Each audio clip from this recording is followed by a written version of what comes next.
A paz do Senhor, meus irmãos, meus alunos abençoados, meus seminaristas da Ilha do Governador. Venho aqui por meio desse vídeo, com a autorização do nosso pastor Carlos Augusto, está aqui dando um tipo de continuação, né, da nossa primeira aula que nós tivemos de introdução. Se não tivesse acontecido esses acontecimentos oficialmente que nós estamos vivendo no Rio de Janeiro, né? Não só no Rio, todo o Brasil, em toda a face da terra, essa pandemia, que eu creio que em nome de Jesus logo vai passar, já está passando, nós já teríamos oficialmente começado as nossas aulas, ou melhor, começaria, melhor dizendo, quinta-feira agora, mas nós já teríamos tido outras aulas. Mas em vista disso tudo, né, com a proibição de as igrejas estarem realizando os cultos, aglomerações, nós estamos sendo prudentes, né, estamos seguindo as recomendações do governo, para que isso venha também a passar logo em nome de Jesus, né. Deixando esses assuntos de lado, pedir permissão ao pastor para gravar pequenos vídeos para vocês, meus alunos, amém? Vou estar colocando aí no grupo aí, dando sequência sobre tudo aquilo que, falando sobre tudo aquilo que a gente vai estudar durante todos esses anos aí que a gente vai estar junto aí nessas aulas abençoadas. E para me refrescar a memória de vocês lembram que na aula passada eu apresentei para vocês a cronologia, né, ali a divisão do Antigo Testamento, né? Foi apresentado para vocês a divisão, como se dividir os livros, né, do Antigo Testamento, e mediante esse entendimento fica mais fácil, né, da gente compreender o Antigo Testamento. Falamos do Pentateuco, falamos dos livros históricos, correto? Falamos dos livros de sabedoria, amém? E falamos dos profetas maiores e os profetas menores, a classificação, né, dos grupos, como se divide o Antigo Testamento. E agora eu quero dar continuidade nisso, eu quero falar do Novo Testamento, amém? Eu quero falar como se classifica os grupos, né, a divisão do Novo Testamento, amém? A função do Segundo Testamento, né, conhecido também como Novo Testamento, é apresentar para a gente o cumprimento daquilo que o Antigo Testamento já estava apresentando. O centro de tudo, Cristo. E o Antigo Testamento, desde Gênesis, vem apontando para Cristo. Quando você pega Gênesis capítulo 3, versículo 15, você vê lá Deus falando que da semente da mulher viria um que esmagaria a cabeça da serpente. Este é um apontamento claro para Cristo, amém? Um apontamento claro para Cristo. E logo no começo do Novo Testamento a gente vai ver isso. A gente vai ver um anjo vindo com a notícia a Maria que ela daria à luz, e não seria um menino qualquer. Ela daria à luz através de uma ação do Espírito Santo, ela geraria o Salvador. E isso é uma das primeiras promessas, apontamentos para Cristo que o Antigo Testamento nos apresenta. Então a função, ou o Primeiro Testamento, também primeiro Antigo Testamento, e a função do Segundo Testamento, ou Novo Testamento, é apresentar para a gente agora o cumprimento das Escrituras, amém? Tudo aquilo que foi profetizado, foi falado no Antigo Testamento, ele vai começar a se cumprir através de Cristo, através de Jesus. E daí começa a ser montada a estrutura do Novo Testamento, com o primeiro grupo denominado de Evangelho. Também os Evangelhos. Bem, a expressão Evangelho vem do grego Evangelion, que pode ter a significância das boas novas, pode ter a significância de boas novas. Amém? As boas novas. E é isso que Cristo vem apresentar para a humanidade, as boas novas. Dentro do os evangelhos, eles são conhecidos como Mateus, Marcos, Lucas e João. Também Mateus, Marcos, Lucas e João. Dentro dos 4 evangelhos, também há uma subclassificação. Como assim? Há uma divisão. Mateus, Marcos e Lucas são denominados de evangelhos sinóticos. Amém? A expressão sinóticos vem de uma expressão grega que pode ter a significância, pode trazer o significado de visão comum. Amém? Uma visão comum. Como assim? Pessoas que estão vendo a mesma coisa, mas na hora de relatar, elas vão relatar conforme elas entenderam. Por isso que em passagens paralelas que acontecem em Mateus, Marcos e Lucas, você vai ver que na escrita sobre o mesmo fato, o mesmo acontecimento, há diferenças, porque vai da questão do ponto de vista. Lembrando que esses homens estão escrevendo os feitos de Jesus aproximadamente 30 anos depois já da sua morte e ressurreição. Amém? E eles estão escrevendo, por exemplo, Mateus andou com Jesus. Então ele está escrevendo aquilo que ele viu, aquilo que ele vivenciou. Mateus, ele foi discípulo de Jesus, né? Ele era um coletor de impostos que foi chamado por Jesus para ser um dos seus discípulos. Então tudo que Mateus está relatando, Mateus aprendeu com Jesus, vivenciou com Jesus. Por exemplo, Marcos já não andou. Marcos não foi discípulo de Jesus, amém? Mas Marcos foi discípulo de Pedro. Então, e também acompanhou ali no começo ali de Paulo, na primeira viagem.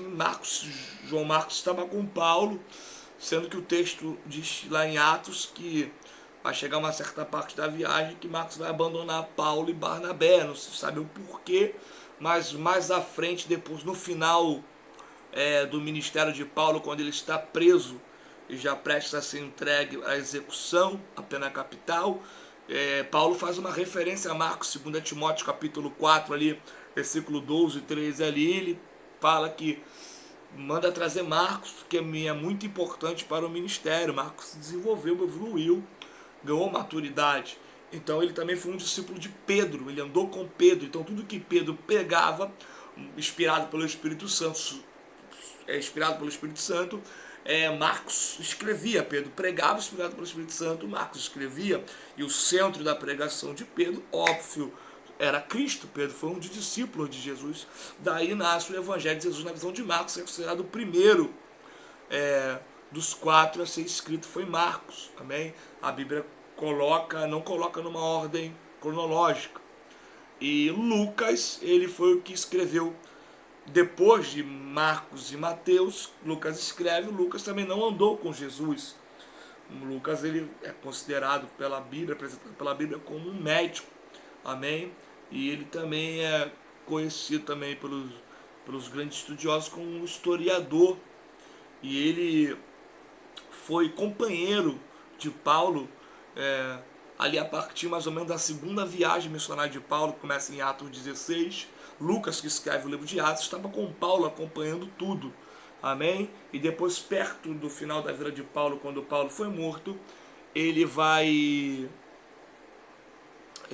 depois que Paulo é executado, por volta de 62, 63, lá depois de Cristo, ele vai escrever tanto o livro de Atos, quando inspirado pelo Espírito Santo também, ele vai escrever o Evangelho segundo a sua visão. Ele vai buscar em fontes, ele vai buscar até mesmo, alguns dizem que no próprio Evangelho de Jesus na visão de Marcos, em outras fontes, a pedido de um homem chamado Teófilo, que patrocinou essas 2 obras. Ele vai buscar, ele como um historiador meticuloso, ele vai em fontes confiáveis e vai nascer, inspirado pelo Espírito Santo, ele vai escrever o Evangelho de Jesus segundo a sua visão. Bem, Então você já entende aí que cada um vai escrever conforme a sua visão, mas os mesmos acontecimentos. Então Mateus, Marcos e Lucas ganham a denominação de evangelhos sinóticos, também ponto de vista comum, também ou visão comum. Aí sobra João. Por que João não entra na classificação de evangelho sinótico? Porque o evangelho de Jesus, na visão de João, tem uma particularidade em comum. Muitos acontecimentos da vida de Jesus só estão registrados no evangelho de João. E João vai escrever um tempo bem mais à frente do que Mateus, Marcos e Lucas. Enquanto Mateus, Marcos e Lucas escrevem num período entre 55 a 65 depois de Cristo, João só vai escrever o Evangelho de Jesus segundo a sua visão por volta de 90 depois de Cristo, já no final da sua idade. Muitos já haviam morrido, sucumbido. Dos apóstolos, a história diz que crê-se que ele era o único que estava vivo. Ele havia ficado há um bom tempo trancafiado numa ilha prisional chamada Patmos, onde o Senhor vai revelar para ele o livro de Apocalipse. Depois passa-se um tempo, quem o trancafiou lá, que foi o imperador da época, Domiciano, filho de Vespasiano, ele vai morrer. E João está vivo ainda, vai ser solto. E quando ele volta, retorna para Éfeso, ele, inspirado pelo Espírito Santo, vai escrever a primeira, a segunda, a terceira epístola de João e escreve o Evangelho de Jesus segundo a sua visão. João é o que tinha mais intimidade com Jesus. João era aquele que encostava a cabeça no peito de Jesus. E João tinha uma compreensão diferenciada, amém, daquilo que Jesus havia realizado. E isso você vê nas peculiaridades, nas coisas inerentes que João escreve somente, que a gente vê somente no Evangelho de João. A minha própria genealogia, enquanto os outros fazem a genealogia de Jesus na terra, João já extrai a genealogia de Jesus lá do céu, né? Já começa dizendo, no princípio ele era o verbo. Amém? O verbo estava com Deus, o verbo era Deus, e tudo que se fez, nada seria feito se não fosse por ele. Amém? Ele vem trazendo até a terra. Aí no versículo 14, João 1 diz, e o verbo se fez carne. Amém? E habitou no meio de nós e vimos nele a glória do unigênito do Senhor, algo tremendo. E por aí vai se desenvolvendo, né, todo o evangelho de Jesus na visão de João. Amém? João também tinha uma outra missão. Eu vou ficar nessa primeira parte aqui só falando dos evangelhos, tá? Mais para frente eu vou lançar outro vídeo para vocês aí, para falar do livro histórico do Novo Testamento, para os vídeos não ficarem longos.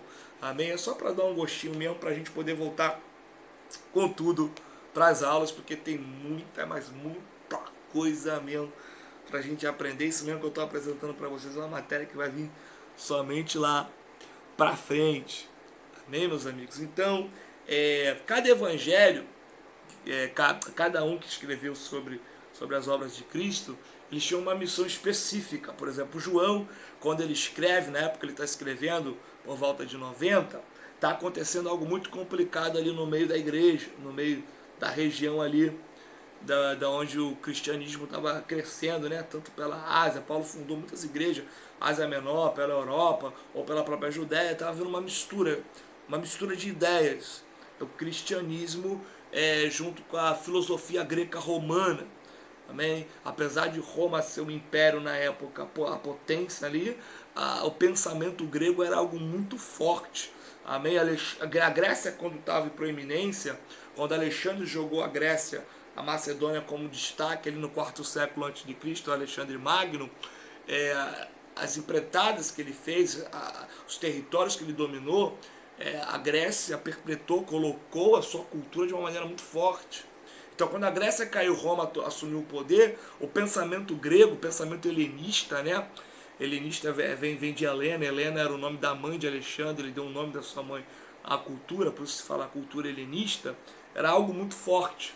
Então, o que acontece? Pensamentos, filosofias greco-romanas, homens com a mente perversa, maligna, viram que o negócio de cristianismo era bom, dava dinheiro, tinha muitos adeptos, mas era difícil de se seguir. O que eles fizeram? Misturaram filosofia greco-romana com cristianismo. Daí vai nascer muitas heresias. Amém? E João, quando está escrevendo o Evangelho de Jesus na sua visão, ele tem como um dos fundamentos, uma das suas missões, refutar essas heresias. Muitas dessas heresias negavam ou a divindade de Cristo ou o lado humano de Cristo. Então o que João faz no Evangelho? João no Evangelho ele quer apresentar a divindade de Cristo. Ele quer defender a divindade de Cristo. John Stott, no seu livro, ele vai escrever que no Evangelho a missão de João é apresentar que Jesus é Cristo. Jesus é Cristo. No Evangelho, já nas epístolas, é o contrário. Ele vai defender a humanidade de Jesus. Ele quer apresentar a todos, na primeira, segunda, terceira epístola de João, que Cristo era Jesus. Que Cristo era Jesus. Lembrando que a expressão Cristo, né, no grego, a expressão Christus, né, pode ter tem a conotação, né, de ungido do Senhor, que no hebraico é o Mashiach, que viria, né, ungido de Deus. Ele era o que já estava sendo apresentado à humanidade lá no Antigo Testamento e revelado de maneira clara no Novo. Então João, voltando para o Evangelho, no Evangelho ele quer defender a divindade de Deus. Amém? Ele quer defender a divindade, ele é de Jesus.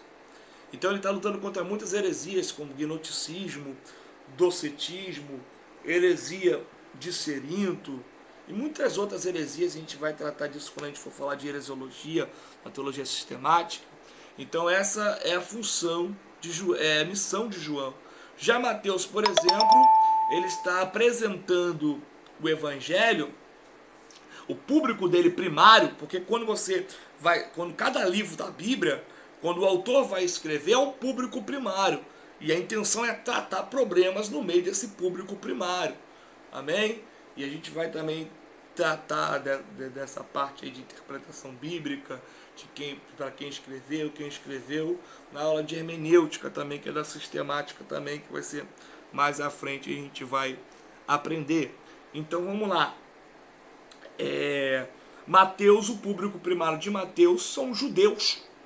O público primário ali, público que vai ouvir, para quem Mateus está escrevendo, que vai ouvir seus primeiros a ouvir a leitura do documento, são os judeus. Então por isso que se você pega o Evangelho de Jesus na visão de Mateus, muitos termos ali são peculiares ao povo judeu. Ele fala, ele entra em detalhes de rituais, de cerimônias, amém? Porque ele sabe que o público que está ouvindo ele vai entender. Mateus, por exemplo, ele quer provar para os judeus que aquele Jesus que esteve ali no meio deles, que morreu crucificado e ressuscitou, era o Messias, amém? Era aquele que haveria de vir. Então ele faz essa questão, tanto que quando ele está trazendo ali a genealogia ali de Jesus, ele faz questão de apresentar ali, quando ele vem falando de Abraão, quando ele vem falando de Isaac e Jacó, ele já pula direto para Judá, entendeu? E já pula direto de Jacó para Judá e vem trazendo toda a genealogia a partir de Judá até chegar em Jesus, porque ele está mostrando para o seu público que está se cumprindo a profecia que Jacó havia profetizado lá em Gênesis capítulo 49, versículo 10, que o cetro não sairia de Judá, que já era o apontamento para o reinado eterno de Jesus, que viria, amém, da tribo de Judá. Deus já havia falado isso para Davi, amém, Deus já havia falado isso para Davi, se não me falha a memória, amém, gente, ali em 2 Samuel capítulo 7, amém. Então é um cumprimento daquilo que já havia se falado. Marcos, por exemplo, vai escrever, o seu público primário são os romanos, amém? E os romanos acreditavam em muitas divindades, as divindades agiam ali, agiam aqui, e você já vê Marcos fazendo questão de apresentar Jesus como Filho de Deus, Amém? O Filho de Deus, ele vai botar no capítulo 1 de Marcos, versículo 1, esse é o princípio do Evangelho de Jesus, o Filho de Deus. Então Marcos é conhecido como o Evangelho da ação, é o mais curto de todos, onde você vai ver mais Jesus agindo, amém? Operando sinais, maravilhas, milagres, é conhecido como o Evangelho da ação, e faz questão também de situar para a gente pontos geográficos específicos por onde Jesus realizou a sua itinerância, o seu ministério. Você vê isso em todo o Evangelho de Jesus na visão de Marcos. Amém? É uma coisa tremenda, e aonde por diversas vezes uns perguntam: quem é esse que tem poder em seu nome de perdoar? Amém? É a intenção de apresentar para a gente Jesus, o Filho de Deus. E Lucas, ele tem a missão de apresentar para a gente o Rei. Amém? Ele tem a missão para a gente de apresentar o Rei. Ele quer escrever, apresentar o Rei dos Reis. E é por isso que em Lucas você vê concentrado o maior número de parábolas, porque parábolas era o jeito peculiar de Jesus, né? O seu jeito particular de ensinar sobre o reino. Ele contava através de parábolas, as parábolas apontam para o reino. E para falar de reino tem que ter um rei. Quem é esse rei? Cristo. Amém? E a gente vê isso através de todo o livro de Lucas, né? Jesus ensinando sobre o reino. Os homens daquela época esperavam um reino de aparência exterior, esperavam um rei como Davi, que viesse conquistando, matando. Amém? Não era dessa forma. A Bíblia diz em Lucas capítulo 17, versículo 20, que o reino não teria aparência exterior, e nem diria ele ali ou ali. Amém? E aí Jesus fala assim: mas é isso que o reino já está entre vós, né? Que era um apontamento para ele mesmo, para Cristo. Amém? O reino começa dentro da gente. O reino já está hoje em nosso meio, já de uma maneira não completa, porque essa totalidade só vai vir quando a trombeta tocar, mas de uma maneira parcial o reino já está entre nós. Dentro de nós é um reino, porque dentro de nós habita um rei. Se tem um rei, tem um reino, mas isso também é uma outra história. Amém? Então é só para um pequeno entendimento do começo do Novo Testamento. Amém? Vou deixar esse vídeo aí para vocês. Aí nessa terça-feira, na parte da noite, eu vou estar mandando, mas eu vou postar agora para vocês, né? As primeiras horas da terça-feira. E na quarta-feira, dizendo melhor, eu vou falar da outra divisão, que é o livro histórico, o único livro histórico do Novo Testamento, que é Atos. Amém? Lembrando que a gente está seguindo, né, da forma que a gente começou, mas é só um gostinho, a gente vai se aprofundar muito mais nisso lá na frente. A apostila está ficando pronta, tá bom, gente? E nessa apostila, desse começo do curso, eu quero apresentar para vocês a importância da teologia, o que é teologia e as divisões da teologia. Tá bom? A gente vai aprender com calma nessa primeira apostila tudo que a gente vai aprender durante esse ano. Amém? Então esse comecinho assim, a gente não está entrando por pormenores, é algo bem raso, só para a gente entender a divisão da Bíblia. Amém? Porque ela é o nosso ponto principal de ensino, é a Bíblia. Então fiquem tranquilos que tudo que eu estou passando para vocês aqui, mais para frente, se o Senhor permitir, eu vou montar uma apostila para vocês com tudo isso. Amém? Tudo isso que foi falado aqui, com tudo que vai ser falado. Amém? Então ouça esse vídeo, ouça 1, 2, 3 vezes, querem anotar o que está sendo falado. Qualquer dúvida vocês podem chamar aí no zap, botar aí no grupo, tá bom? Estamos aqui para somar, amém? A nossa missão é fazer discípulo, amém? E vocês são um povo abençoado que amam a palavra, mais uma turma que Deus confiou a mim, e eu creio que daremos muitos frutos juntos, tá? Um grande abraço para vocês, tá bom? E no próximo vídeo a gente vai estar falando do livro histórico de Atos dos Apóstolos, o único livro histórico do Novo Testamento. E depois nós vamos estar tratando das epístolas, amém? A divisão das epístolas.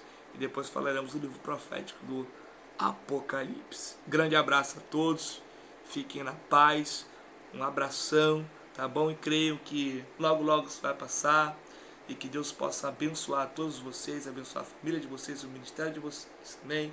Grande abraço, até mais, ansioso para estar com vocês lá sala de aula lá na igreja, lá no salão, pessoalmente, dando aula, conversando, né? Logo, logo tá chegando. Abraço, gente. Fica na paz.